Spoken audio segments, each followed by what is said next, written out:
Hey there friends, Dave Paulides, Canam Missing Project, a copyrighted edition for a video channel. You are watching Huck TV.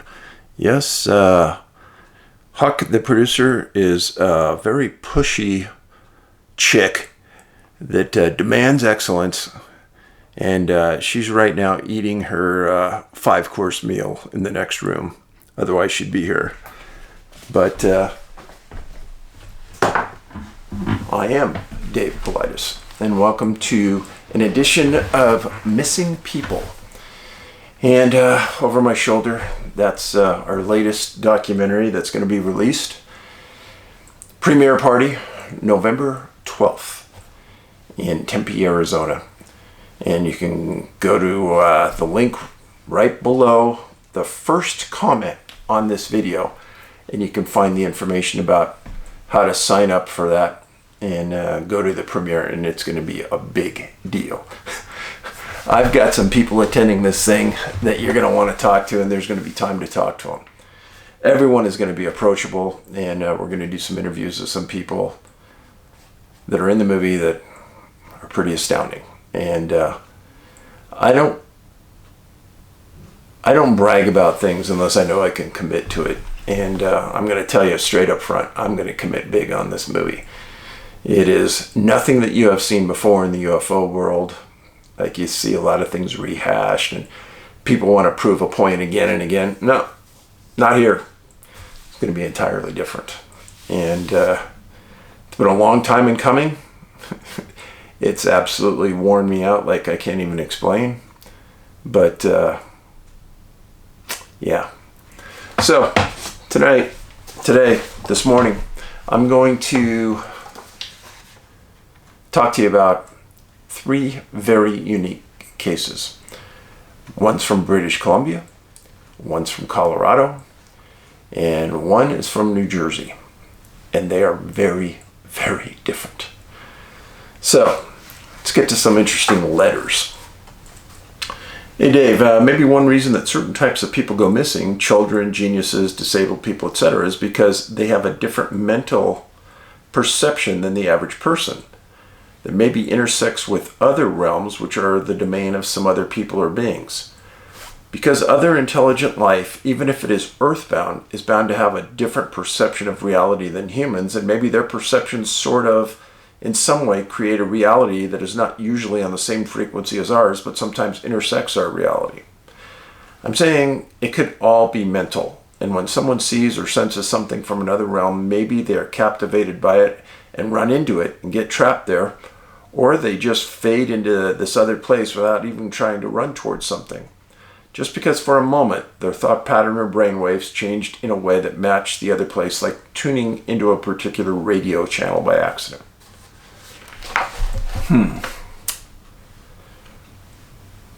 So, when you become a policeman, you're trained to think rationally at times of great stress. And if they train you on something enough, and you get faced with that obstacle, you're going to react the way you're trained.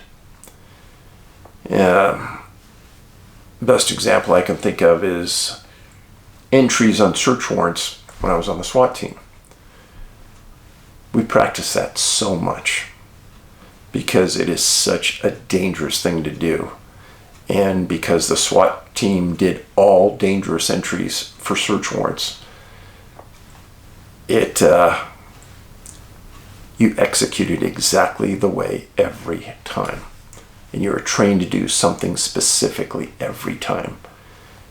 You had a field, when you entered through that door, you had a specific field of shoot or don't shoot. Everybody has a specific field. And I can think of all the training we went through, and shoot, don't shoot, and artificial guns to make sure that you did the right thing and you didn't shoot a good guy. It was intense. But that's a pretty good example that you act the way you're trained. Now, when people are faced with stressful situations and they don't have training and they're just a normal person on the street, you have behavior all over the map. And that's something that you can't account for. But to think that somebody just drops all their reality and will run into something like a portal, I can't say it will never happen, but it doesn't make sense to me. Next letter. Hey Dave, I was listening to the stories on your channel about feeling a presence on your bed, and I thought I'd tell you about mine. Just a little background on me that will make this story more understandable. I'm born again Christian, believe in God, and I believe in the power of God. I was about 30 years old when this happened. I was asleep. My husband at the time was next to me. We had a king-size bed, so we weren't right up next to each other. I woke up in the middle of the night, and at the foot of our bed was a man standing there. I could not see any real detail, just a large shadow male outline. I was terrified. I'm 4'10", and at the time weighed about 100 pounds. When I went to scream and wake up my husband, he climbed on top of me, and I could tell at that point, whatever this was, it wasn't human. But still felt male, I guess, because of its size, and I could feel its weight pressing me into the mattress. And I felt like I was being choked. It didn't feel like hands around my throat, more like binding. I couldn't breathe or scream. And all that came into mind, and I said this in my mind because I couldn't speak, was in the name of Jesus, I rebuke you. And immediately the presence was gone. This was the most terrifying thing that's ever happened to me. I'm now 60 years old, and I can still clearly remember how every moment of that felt. I always thought it was demonic because of the words I thought in my mind that made it leave, but I don't know if that's what it was. Really, that's all that was in the note. My question to this lady would be, did your husband wake up? Did this thing touch your husband? Because it was on top of you. It had to have been pretty close. Did your husband feel the mattress subside because somebody was on it? Did you tell him about it the next day? Has he had issues? A lot of questions there. Next letter. Hey Dave, I had an experience with a UFO about 12 years ago that I wanted to share. My girlfriend and I both live on Long Island in New York. Just to give you some background, the homes in our area are close together. I'd say average space between a home was somewhere around 150 feet, more or less depending on the neighborhood. The night of the encounter, my girlfriend and I went back to her mother's house. It was a midsummer night, very clear, and I was admiring the few stars I saw in the sky. I remember how vivid the color was of that sky. As I was looking at the sky, my girlfriend walked up to the porch of the house where part of the roof covers that area, and you can't see it. I'm still looking up in the sky, and in an instant I saw what looked like shooting stars. I was about to yell at my girlfriend to come look. I never got the words out of my mouth when the shooting star abruptly stopped. The appearance of this object had my full attention. It appeared oval in my eye and glowed in the color of a star. Bright white. I lowered my head to tell my girlfriend to come look. I didn't get those words out of my mouth either because as I lowered my head to tell her, the object shined a light onto me. I finally said, "Did you see that?" My girlfriend said, "Yeah." As that exchange happened, the light shines down onto where she was standing. The light then retracted. I looked back up the object. Just as suddenly as it stopped, it shot off, continuing in the direction it was traveling, which appeared to be east from my location. The whole encounter probably lasted 30 seconds, if that. I had 3 questions about that event, and I'll probably never have an answer to. Number 1, why did this object show itself to me? Number 2, was this object telling me to marry this woman? I did a couple years later regardless. Number 3, how did this object see where my girlfriend was standing? I don't pretend to know what this thing was. All I know is that the shape, color, and incredible speed is something I've never seen before or since. It is for sure technology beyond my comprehension. I would like to know if this was off-world tech or our tech. If this was our tech, could this have been a visit from family members from the future or past? I'll probably never have the answer. Thanks for taking the time to read. A couple things about that, because I talk to people about these kind of things all the time. When something blatantly makes it obvious it's there, like this shining a light on you, it wants you to see it. Hey, look at me, look at what I'm doing to you. If something's right over the top of you, it wants you to see it. There's no other 2 ways about it. The question is, why would it want you to see it? Does this entity or government want you to tell everybody you saw this thing and it exists? Does this entity or government want you not to be afraid that it's there? If it was an entity, let's say, you don't know what that light did to you. Did it, in that fraction of that second, scan your entire body? Did that freeze time and space between you and your girlfriend? You don't know. Unless you go through some reverse hypnosis to find out. Chances are you'll never know. Point being is that a lot of weird stuff can happen, especially when you don't know how much time elapsed there. Was this object telling me to marry this woman?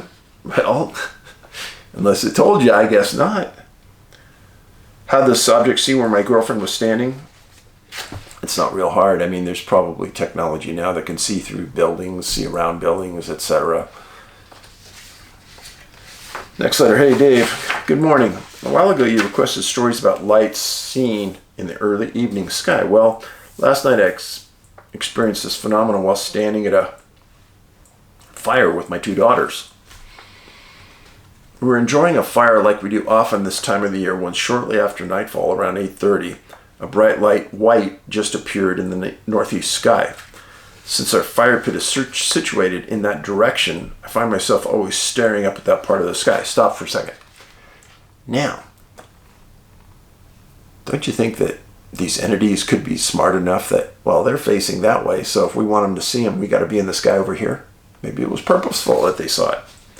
I looked down for a moment, then back up, and it was there, like Venus when it's visible in the early hours of the morning, but the stars weren't that bright, and there was a slight haze to the sky. In the short time it was visible, maybe 30 seconds, I pondered what it could be. Thoughts like airplane, landing lights came to mind because we were in close proximity to two airports. But the light didn't move. I also considered a satellite or the space station, which I track on my phone, but it wasn't due for a pass at that time, and once again, the light wasn't moving. The really odd thing is, as it started to dim, two other lights became visible, creating a perfect triangular shape.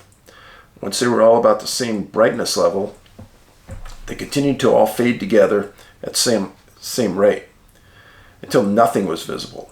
It wasn't like the objects were moving away from us, they just faded out into nothing, maintaining that perfect triangular shape. It was getting cold, and that experience was enough for my girls head in and call it a night. I continued to watch the part of the sky, but nothing reappeared. Triangular shape. That's a coincidence, isn't it? I've seen lights like others on your channel have described many times, but dismissed them as planets coming into view on the horizon. This was not that, and I actually saw one of those objects later in the evening, further to the north, after the other three were gone.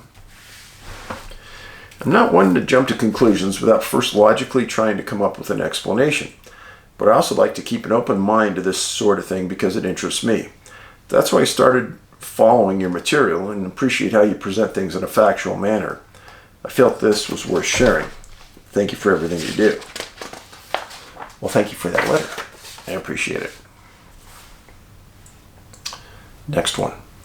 Hey Dave, I've watched every single one of your videos now. It took me a while, and I can say I'm thrown back by your drive to uncover the truth. Huck's presence reminds all of us of the good feelings the world has to offer. Glad you found a great buddy to have around you all the time. She's a great little buddy. From the bottom of my heart, I'm truly sorry about what happened to your son, Ben. You seem like you're the greatest dad in the world, and I can't imagine what it would have done to have a loss of a child. Either could I. So my purpose in writing you, I believe most of the missing people could be ritual. Before you disagree, the woods would be the perfect place to take someone. No cameras, not many people, etc.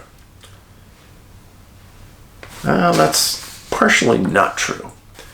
There are cameras in the woods. Now, I get a lot of press because I started off looking just at national parks. But a vast majority of what I talk about here are in U.S. national forests, and you can have game cameras up everywhere in the national forest. And people do put them up everywhere. So, they are there. Dogs can't find a scent, weather phenomena, etc. So here's my theory. What if an ancient, methodical, multi-state cult have purposefully placed members into ranger jobs, police jobs in our national parks, and it is a generational effort to contribute to some sort of ritual? The first ones to arrive on scene are the park rangers and then police, and the nearest authority that could be that sort of sleeper cell. They arrive on scene and erase the evidence or throw the trail off somehow. How do you throw a trail off somehow? The park rangers could have view of people going in, maybe watching them and striking when they split up. Maybe they place belongings on the missing person far away to confuse everyone searching. As far as the weather happening shortly after, maybe the cult has a weather forecast a day or two in advance, and that incoming weather is some sort of prompt for them to initiate their ritual, or they do it knowing that it will help dissolve any search efforts. Why the body is put back in place everyone searched? I don't know. Who would know where the heaviest search places were other than the people that were involved in the search? Park rangers, of course. Maybe some cults have to return the body after they are done with the ritual as part of that. Again, there's a percentage of cases that occur in national parks, but there's a percentage that occur in U.S. forests, Bureau of Land Management. There's no rangers there. Missing shoes. Maybe it's part of the ritual to cleanse the missing person's feet, or something kind of like Muslims do before they pray. I think we spent too much time believing there is something unexplainable happening, but this could be very old druid type cult or something similar. Also explains why they are clusters over a large span of time. Large span of time, yes, since the 1600s, 16 countries. Must be a big cult. Family stays in the same place and rituals get passed down from father to son, possibly. I'd be interested if any of the rangers or police on duty were on other similar cases, and I wonder if you created a log of their last names and if any repeat. Sorry if I wasted your time, just think that this is a group effort. It would be easy to cover things up. Group effort. But you got to do your homework before you throw out theories. This is the problem with dealing with the public. I respect you, but you got to respect me. Part of that respect is going to your local library and doing your homework. Read the books. Now, I was polite. I just read this. Do I think any part of this, 1% of this could be true? No. 1% of what I just read, no, not true. And I read it because I want the people out there who have never dealt with anything I've done to understand why. First of all, there's no tracks at the scene. There's no scent trail at the scene. Or there's no scent trail picked up. And there's the biggest one, there's never a mistake. So you're in this cult, and let's say 2 hunters split up. And you're in the cult, and you're going to go get one of those armed hunters, and there's not going to be a shootout. There's not going to be a fight. I don't understand. Carrying a body through the woods is one of the hardest chores imaginable. It's called dead weight, because they're going to fight you tooth and nail.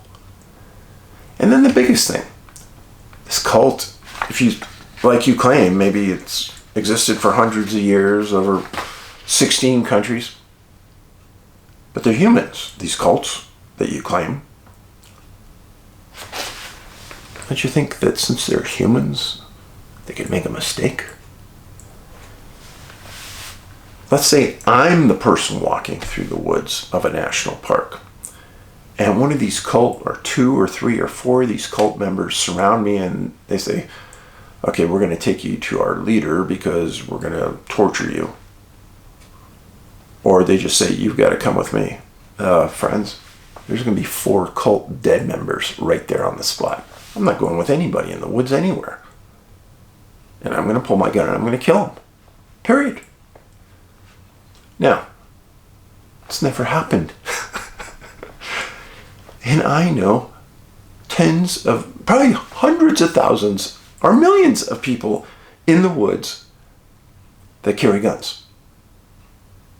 How many hunters have I written about that have disappeared, never been found? and never fired their weapon. No. Doesn't make any sense. But I've never received something like this from someone who's read the books, because you understand how many times this has happened and how there's a lack of evidence because it's pure success on the part of that entity. It took me many years of doing this research to understand I even had something to write about. Because the point wasn't writing about anything, the point was researching this phenomena. But now I get to the point of pure understanding. And then maybe once every 2 or 3 months I get a letter like this. I'm not demeaning the person at all. But before I wrote to an author that wrote 11 books on a topic, I would do my homework. Because it would be respectful, and I would want to challenge them at a high intellectual level.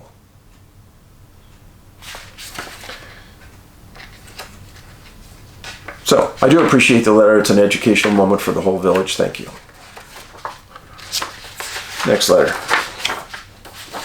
Hey Dave, I've written to you before, many years ago. Anyway, I have a few theories I'd like to make and just throw out there for you and anyone else. Just theories.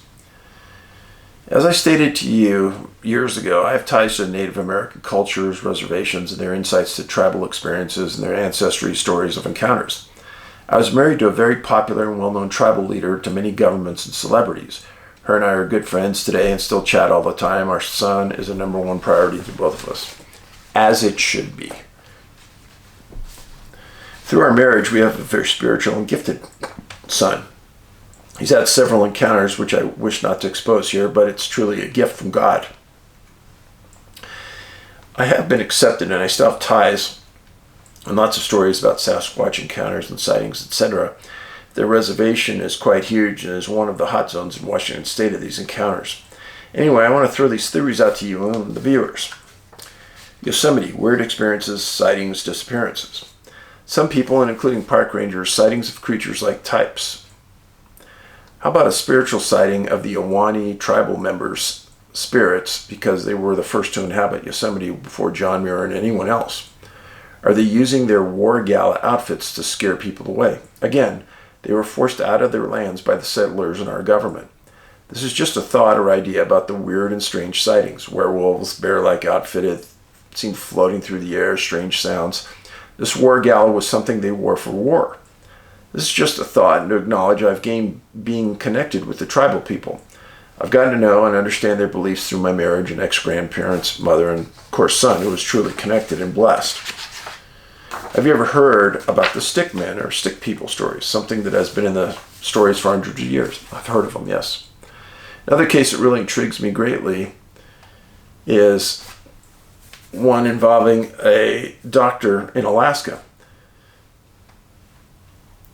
The UFO seen above her house on the dash cam of a police car and the officer out front looking at it when her daughter was abducted or had gone missing. How in God's name is that? So I'm not going to go into a lot of that because very little factual evidence occurs. That's why I'm not even going to read the name. I'm just going to play along with this. Okay, I have a lot more insight, but we'll close for now. Sorry I never got to the vanishings part, but we'll definitely write again. I appreciate everything you're doing, exposing the truth and the awareness. God bless you, Ange and Huck. Your son is immensely proud of you. Thank you. Thank you. Couple things. I have a great deal of respect for Native Americans, as all of you know. I've worked with them, worked around them, greatly respected elders.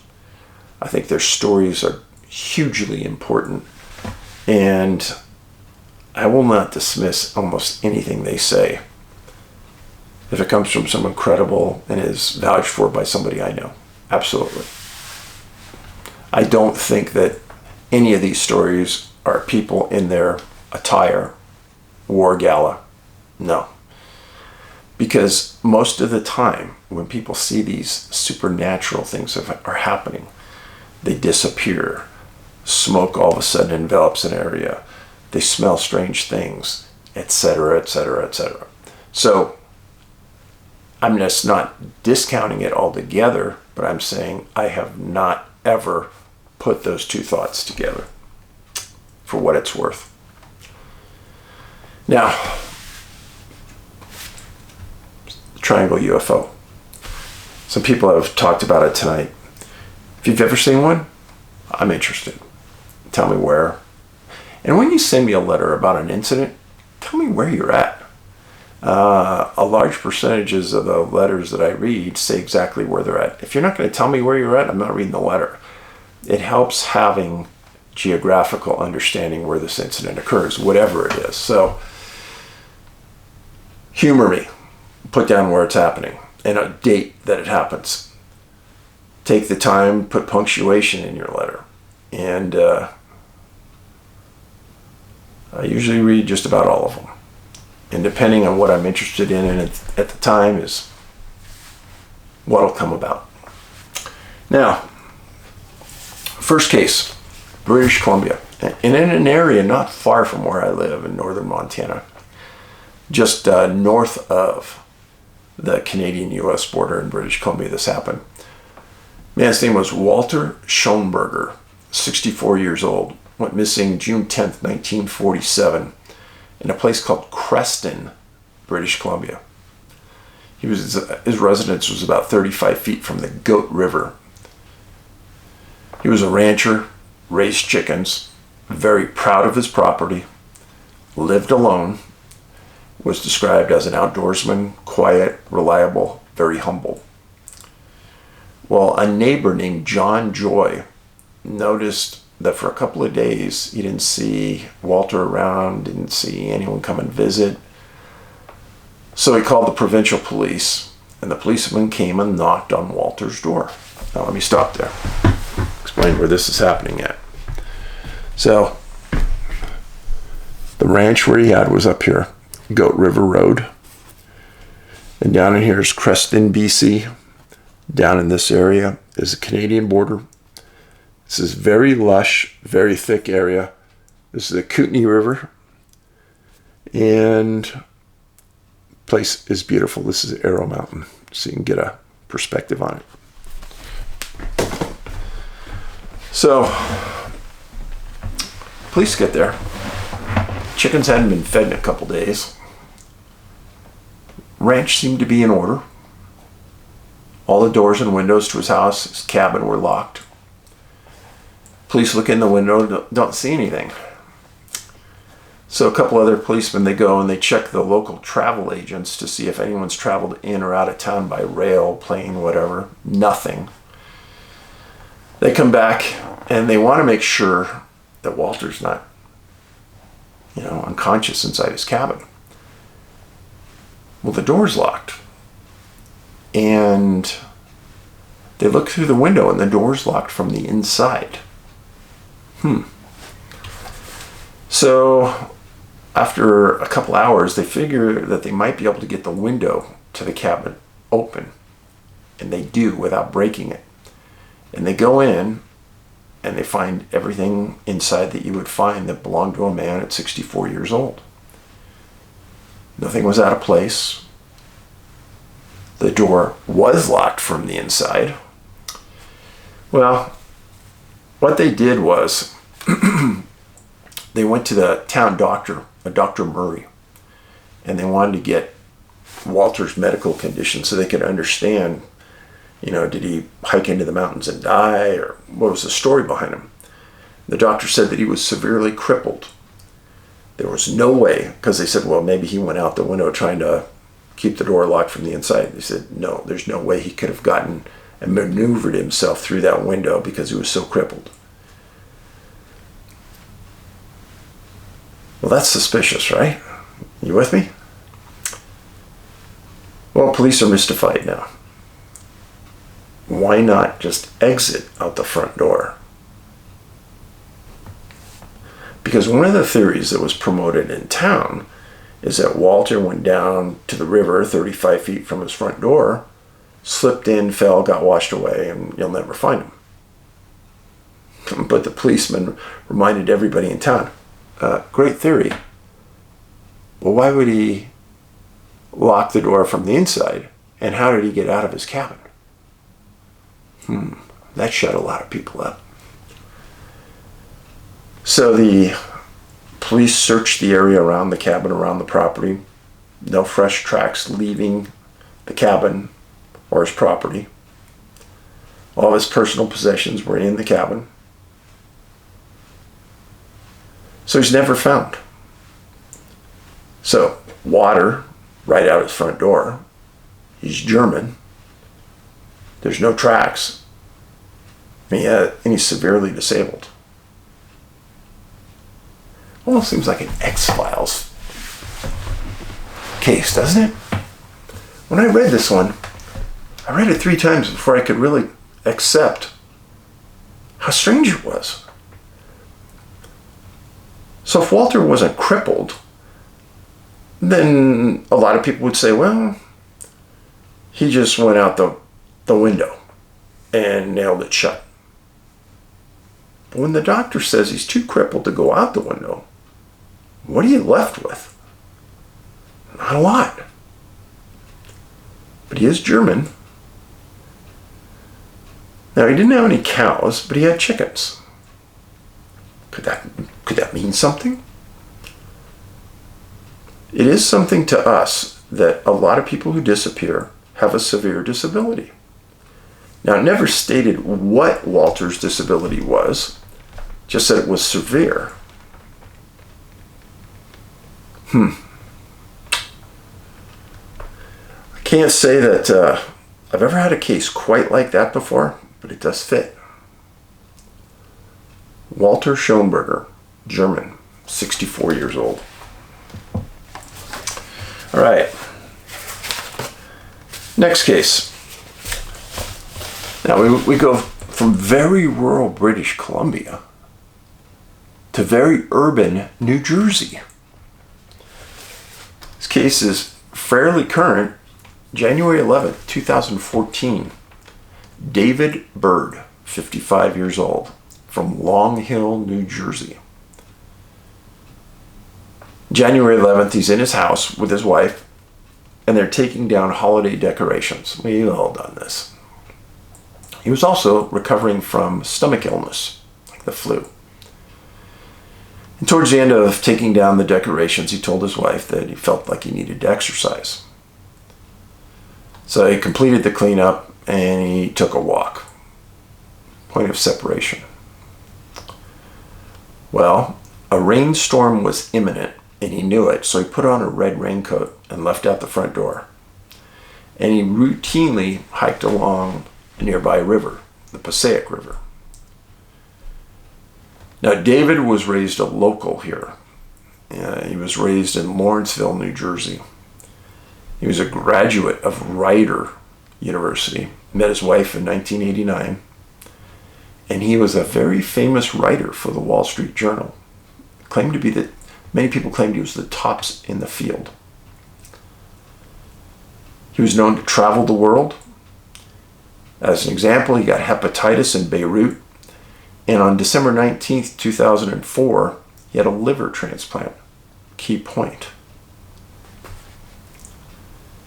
And he had a son and a daughter that were the loves of his life.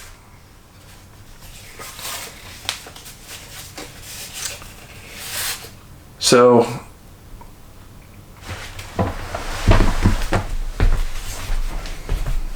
this is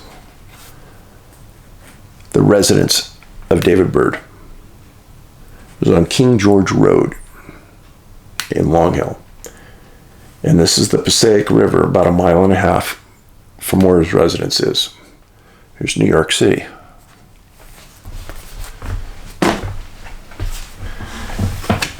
Now, this is David. So after he got his liver transplant, he started running long distances. He completed the Harrisburg and New York marathons. He was also an adult leader for a local Boy Scout troop, so he also gave back to the community. But on that date, January 11th, he didn't return from his hike, and his wife Nancy called the police. And at this time, the rain was coming down in buckets. Well, police and Nancy and the family and friends all walked David's path along the river. Search and rescue was called. They checked riverbanks trying to find a slide or a slope where he might have fallen in. Eventually, the rain turned to snow and the search and rescue ended. And David was not found. So, thinking about that, pretty frustrating, to say the least. What do you do as a family member? Because there's no proof he's in the water. No reason to think he went in the water. He lived around water his whole life. Now, March 18th, 2015, 14 months after David disappears, two men are canoeing in the Passaic River, just a mile from his residence. And they saw something 20 feet from them near the shoreline. Police came out and they found a body and a red raincoat. The day after the bodies recovered, the coroner ID'd the body as David Byrd. And they made a statement that they were unable to determine the cause of death at that time. But the coroner, 3 months later, says that David drowned. And the death certificate said he fell in the water and drowned. Nancy was asked about this, and she said, in quotes, "It's a piece of the puzzle we'll never know." I would say so. The coroner never stated that David had any injuries consistent with a fall. Think about that. And then just because somebody falls in a river doesn't mean you drown. He's wearing bright clothing, too. That was another oddity of this. Now, presumably he's in that water for 14 months. And in the summer, the water level in these rivers drops significantly. And the water temperatures go up significantly. So was the coroner able to determine how long David was in the water? Because he never said. If the decomposition was significant, as he said, how was he determined the cause of death? There was something very refreshing about this case in my mind. David's wife and his kids praised search and rescue and law enforcement for their efforts and their compassion and their empathy. It's always nice to hear. And David was found in an area that had been previously searched. So he's a brilliant writer. He had a transplant. He was sick, still getting over a flu. He's found in water. Point of separation, when he left his wife, this happened. Weather changes.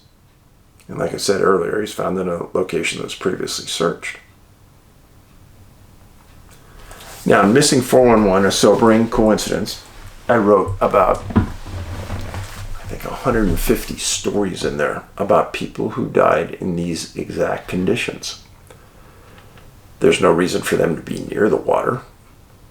If anything, it was raining. You don't want to get near water then. David knew that, grew up in that area. He was a smart man. 55 years old, in outstanding physical condition. See, a lot of people want you to think that, oh, they're in the water, they drowned. Stop thinking at that point. They don't want you thinking any more than that. Nobody falls in the water and just gives up and dies. That's not the way things work. You fight for your life. And there was no injuries to his head or to his body consistent with a fall. As an example, let's just say he fell down the embankment, hit his head, and knocked himself out. Well, that'd be a pretty significant injury that would stay on your body until you were found. Or say a fractured skull, but that was never mentioned. They just want you to believe he rolled down the hill, went into the water, and gave up and died. Make sense? No. So don't drink that Kool-Aid. From the minute I read about David, there were so many interesting things about his background that intrigued me.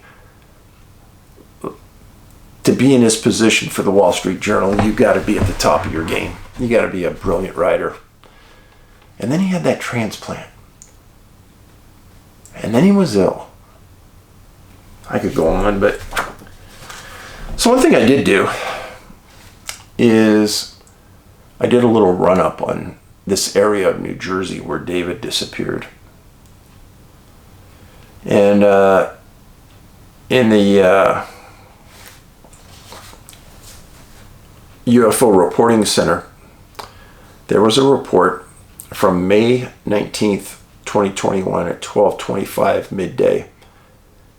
And it said, a triangle.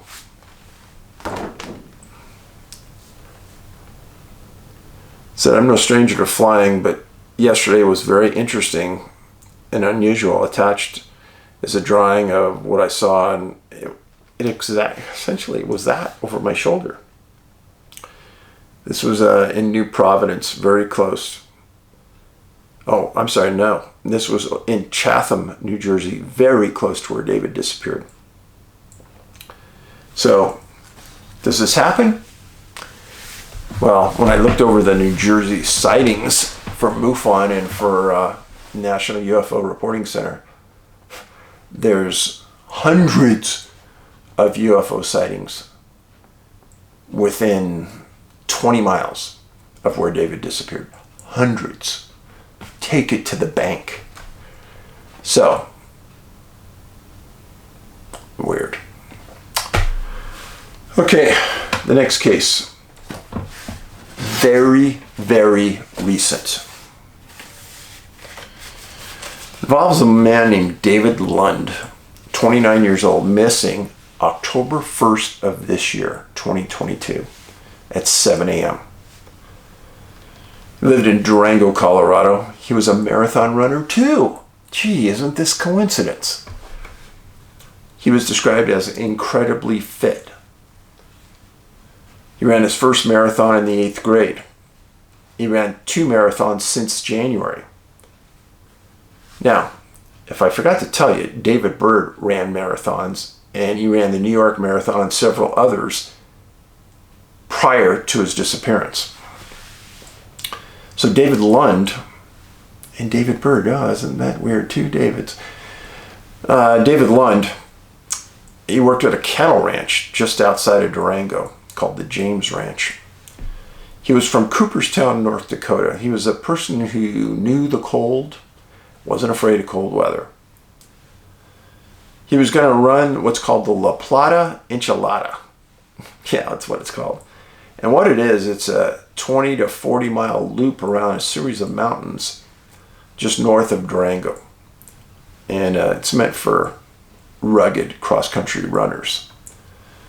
Well, he told friends that he'd be back in about 2 hours, and he ended up being at the trailhead at about 7 a.m.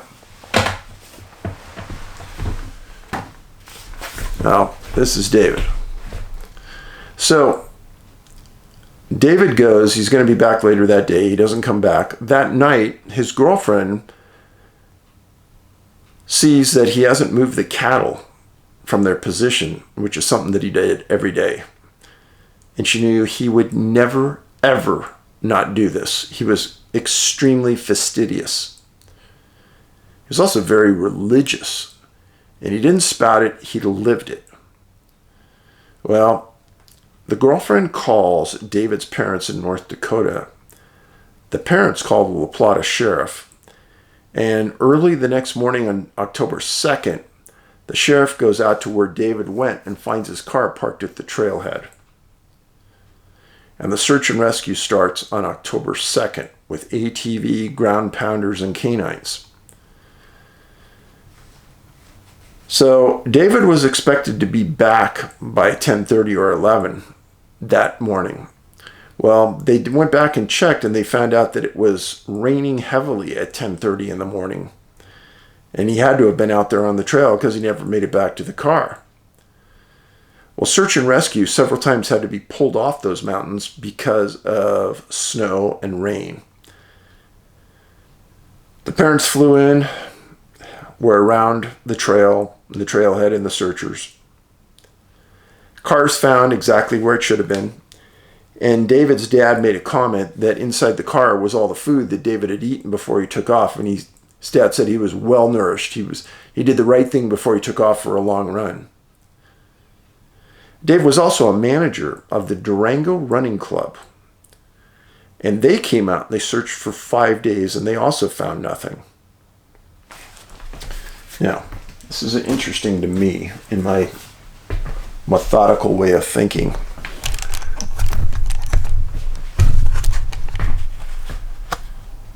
This is the area. So Dave parked his car right here at the trailhead. And then this is Parrot Peak. Parrot Peak is 11,854 feet. Madden Peak is 11,972. And Gibbs Peak is 12,773. Now the loop goes around all of these. And you can do a 20-mile loop, a 40-mile loop. Or you can do just a partial loop. Well, Dave said he'd be back in 2 hours. So everyone thought that he was only doing a partial. So you drive, Durango is down in this area on the map, right here. Drive up this road. There probably wouldn't have been many people at all on that trail because of the rain that was coming. And chances are Dave knew it was coming. And if he knew it was coming, then he knew that he was going to be off that trail in 2 hours, which is the planning he made. Remember, he got there at 7, said he'd be back in 2 hours, 9 o'clock, off. Rain, 10:30. He had a plan. He was smart. He told people where he was going. The only thing that's so hard with these high-endurance athletes is it's hard to do it with somebody else. It's hard to find somebody that can keep up. When you're a runner, you like to run at your own pace, not their pace. I've done this before, many times with people. And it's hard to slow yourself down. On the other end, it's hard to speed yourself up if you're with somebody who's faster than you. But now let's think about this logically. He's an endurance runner. The trail in that area is crushed rock, very obvious. Where could he go? There's no reason for him to go off trail unless he's going to use the restroom. Possible. Maybe he ate a lot of food. Maybe he had to use the restroom. Okay, that's possible. That part of Colorado, black bears. No grizzlies. Mountain lions, yes. Is it possible he got attacked? Based on the quality of the La Plata search, I would say no. They would have found the body. They would have found remnants of the attack. I don't think so. And there was no mention in search and rescue of any evidence of animal predation. So, could he have had a medical event? Again, Dave ran many, many marathons.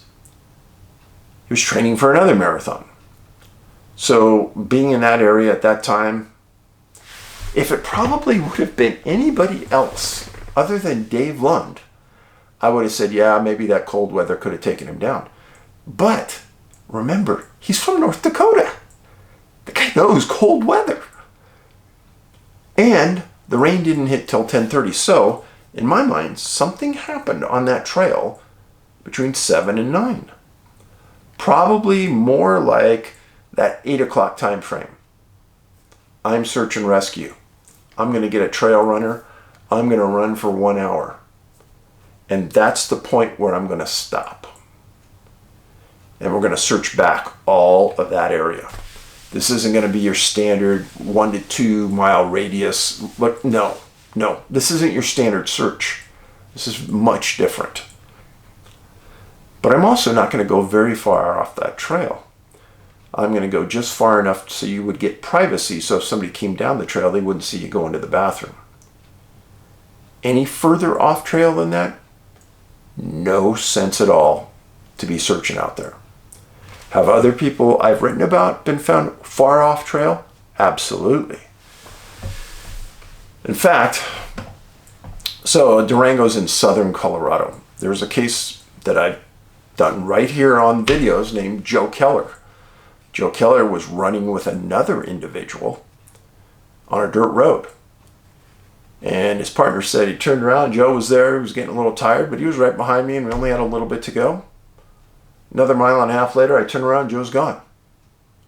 And his buddy said, I have no idea where he'd go. He wouldn't just take off. We were going to see his parents. And again, these were both long distance runners. Joe Keller is found months later at the bottom of a cliff that he had to have allegedly gone way up to a mountain and fallen down. Makes no sense. None. A lot of people have drank that Kool-Aid, but his friend and his family never believed Joe would have went up there. So what's happening here? So Joe Keller was behind his friend. His friend didn't see him, so he's out of view. Dave Lund by himself. Now, there's devices you can purchase that when you go on the trail, they put out a signal every 3 minutes. And people or friends can log in and can see exactly where you're at on the trail. It's like a personal locator beacon, but it's putting out a signal every 3 minutes telling everyone where you're at. It's expensive, there's a monthly fee, but on regular personal locator beacons, there is not, because you just activate it, you need help, boom, you stay where you're at and they find you. On this device, it's a little different, a little more advanced. I would say if you're a long distance trail runner and you're running in Colorado, some of these big mountains, Montana, Idaho, Washington, yes, you get one of these devices. And you give your parents, your friends, your girlfriend, all of the information about how to track you. In this case, if the tracking device failed at some point, that's where I'm going to start looking, obviously. But Dave didn't have anything like that. At 29 years old, I can remember when I was 29, I felt pretty much indestructible. And this isn't a dishing on Dave. Dave was a really good soul. And everything I could find about that guy, lived a life of a good religious man, was a conscientious worker, tried to take care of himself, was kind to his friends, loved his family. Can't say anything bad about this man. So yes, I'm very concerned about what happened to Dave Lund. I don't know. Well, I can state flatly that there is no evidence at all that this is a mental health issue.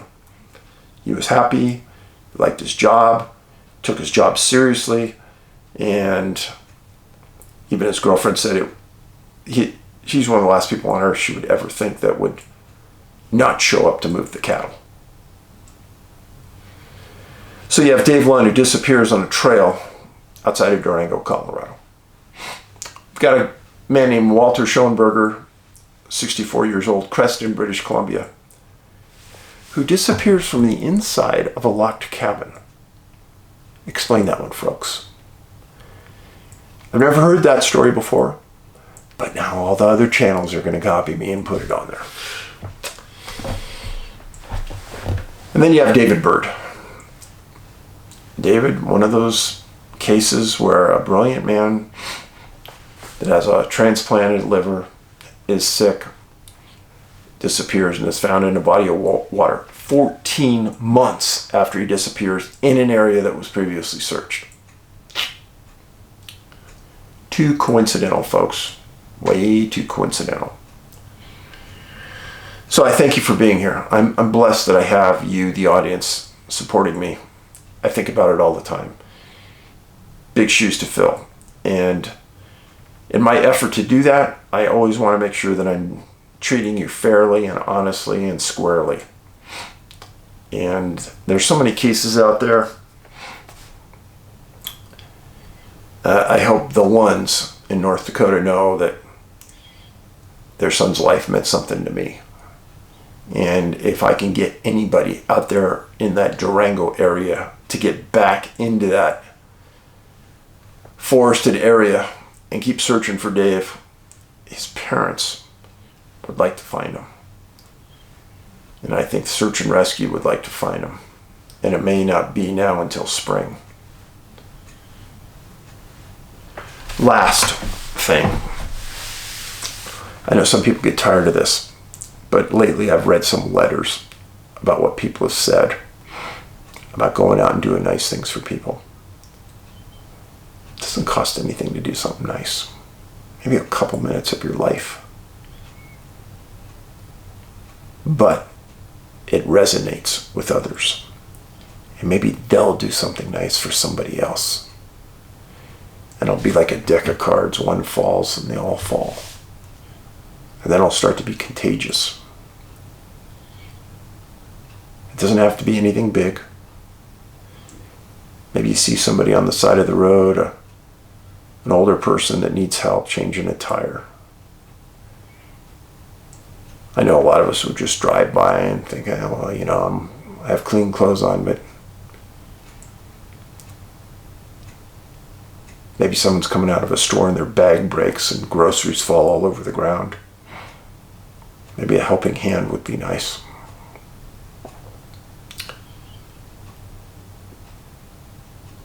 Maybe you're just walking down the street and you see somebody crying, sitting down on the curb or sitting on a bus stop.